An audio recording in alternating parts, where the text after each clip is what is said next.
Praise the Lord. மீட்பு ரட்சகருமாகிய இயேசு கிறிஸ்துவின் இனித நாமத்தினால் என்னுடைய அன்பின் வாழ்த்துக்கள். எல்லோரும் எப்படி இருக்கிறீங்க? ஆண்டவருடைய நாமம் மகிமைப்படுவதாக.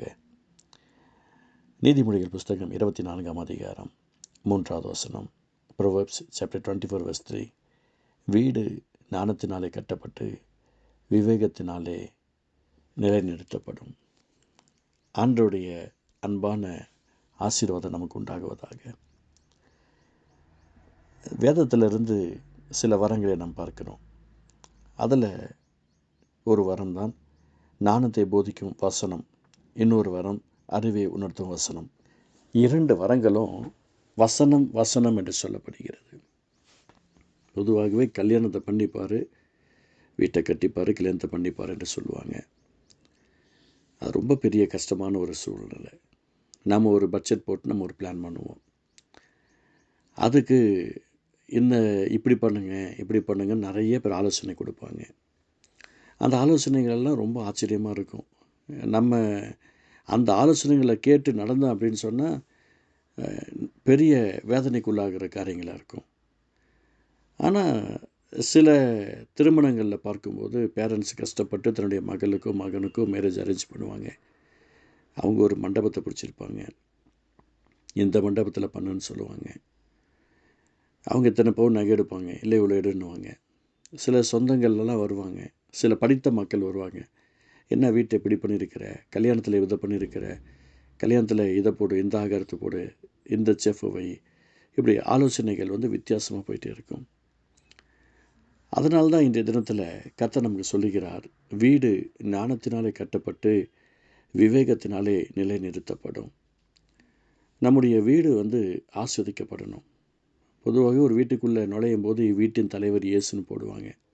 போர்டில் மட்டும்தான். அந்த குடும்பத்தில் இருக்கிறவங்களை யாரையுமே அவர் ஆளுகை செய்ய முடியாது. இந்த வீட்டின் தலைவர் இயேசு அப்படின்னு போட்டிருப்பாங்க, அவ்வளோதான். சில இடங்களுக்கு போகும்போது இந்த வீட்டுக்கு சமாதானம் உண்டாகுவதாக என்று போடுவாங்க. அந்த போர்டில் மட்டும்தான் அந்த வார்த்தை இருக்கும், அந்த குடும்பத்தில் கிடையாது. பரிசுத்த லூக்கா எழுதின சுவிசேஷ புத்தகத்தில் இயேசப்பா ஒரு இடத்துக்கு போகிறார். அப்போ அவருடைய சீஷர்களை அப்பா சொல்லுகிறார், நீங்கள் புறப்பட்டு போங்கள். தாம் போகும் பட்டணத்துக்கு முன்பதாக 2 பேரை அனுப்பி வைக்கிறார். ஒரு வீட்டுக்குள் பிரவேசியுங்கள். பிரவேசித்த பின்பு அந்த வீட்டுக்கு முதலாவது சமாதானத்தை கூறுங்கள். நீங்கள் கூறின சமாதானம் அங்கே தங்கிறதுக்கு சமாதான பாத்திரம் அங்கே இருக்க வேண்டும் என்று கர்த்தர் சொல்லுகிறார். பரிசுத்த யோவான் 14ஆம் அதிகாரத்தில் சொல்லப்படுகிறது, என்னுடைய சமாதானத்தை உங்களுக்கு விட்டு சொல்லுகிறேன், உலகம் கொடுக்கிற பிரகாரமாக இல்லை என்று ஆண்டவர் வாக்கு பண்ணிக்கிறார்.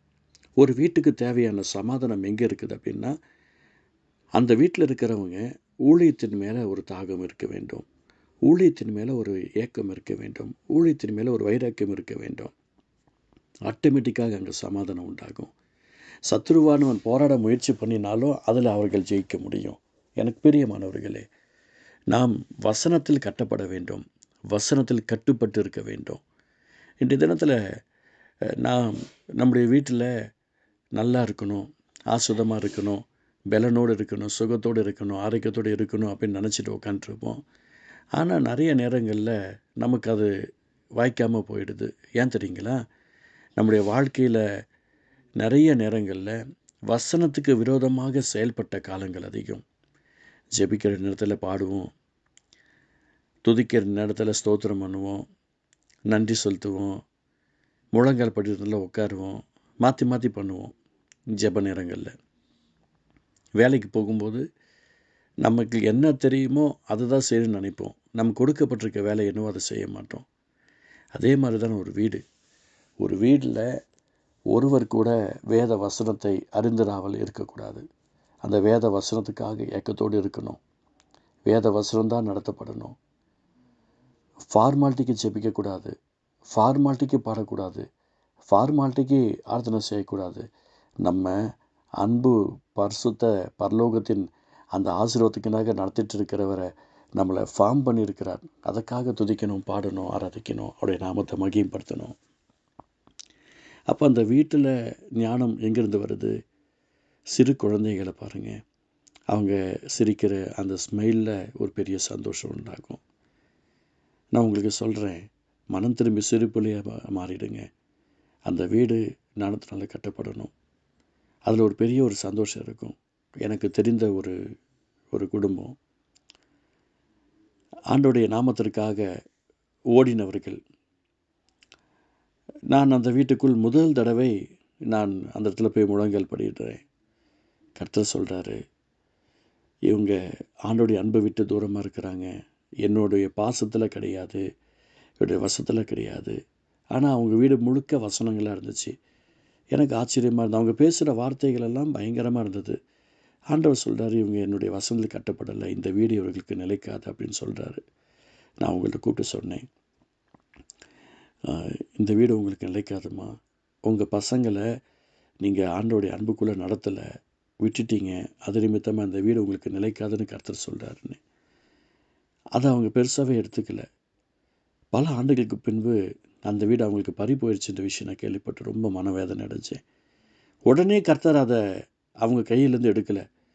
அதுக்கு கிட்டத்தட்ட பார்த்தீங்க அப்படின்னா ஒரு 15 இயர்ஸ் கர்த்தர் காத்திருந்தார். எனக்கு பிரியமானவர்களே, ஒரு இடத்திற்கு நான் போயிருந்தேன், ஒரு ஆர்சி குடும்பம். அப்போ அவங்களோட கூட பேசிகிட்டு இருக்கும்போது சொன்னேன், இந்த வீடை நீங்கள் கட்டாதீங்க, அந்த இடத்துல கட்டுங்க அப்படின்னாங்க. அவங்கள்ட்ட காசு நிறையா இருந்தது.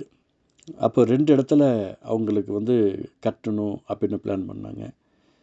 அப்போ நான் சொன்னேன், அந்த 2 இடம் வேண்டாம், இந்த இடத்துல கட்டுங்க, உங்களுக்கு தான் இடங்கள் நிறையா இருக்குது, அதில் கட்டினா பிரச்சனை, இதுலேயும் அதுலேயும் கட்டுங்க அப்படின்னு. சரின்னு சொல்லிவிட்டு அதில் ஒரு இடம் சூஸ் பண்ண இடத்துல கட்டினாங்க, இன்னொரு இடம் கர்த்தர் வேணான்னு சொன்ன இடத்துல கட்டினாங்க. அது கர்த்தர் வேணான்னு சொன்ன இடத்துல கட்டினதில் மிகப்பெரிய லெவலில் கட்டினாங்க. கடைசியில் அது பறி போயிடுச்சு, அவங்களுக்கு இல்லாமல் போயிடுச்சு. அவங்க சொன்னாங்க, அது எங்களுக்கு நிலைச்சிருச்சு, ஆனால் என் செலவில் இதில் தான் அதிகமாக போட்டோம் என்று அவங்க மனவேதனையோடு சொன்னாங்க. எனக்கு பிரியமானவர்களே, நம்முடைய வீடு வேத வசனத்தில் கட்டப்படணும். ஏன் அப்படின்னு சொன்னால், நம்ம வீட்டுக்குள்ளே பிரவேசிக்கும் போது சாபங்கள் இருக்கக்கூடாது, அக்கிரமங்கள் இருக்கக்கூடாது, பாவங்கள் இருக்கக்கூடாது. பரிசுத்தம் உண்டாகணும், சந்தோஷம் உண்டாகணும், நிம்மதி உண்டாகணும்.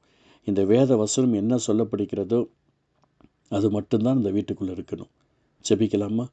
வீடு ஞானத்தினாலே கட்டப்பட்டு விவேகத்தினாலே நிலைநிறுத்தப்படும் என்ற வார்த்தையின் பிரகாரமாய் இயேசுவின் நாமத்தினால ஒவ்வொருத்தருக்கும், ஒவ்வொரு குடும்பங்களுக்கும், ஒவ்வொரு புதுசாக வீடு கட்டிகிட்டு இருக்கிறவர்களுக்கும், கட்டப்போகிறவர்களுக்கும், கட்டி முடித்தவர்களுக்கும் இந்த வார்த்தையின் ஆசீர்வாதங்கள் நிறைவாய் கடந்து வரட்டும். ஆசீர்வதியும். இயேசு நல்ல பிதாவே. ஆமேன், ஆமேன்.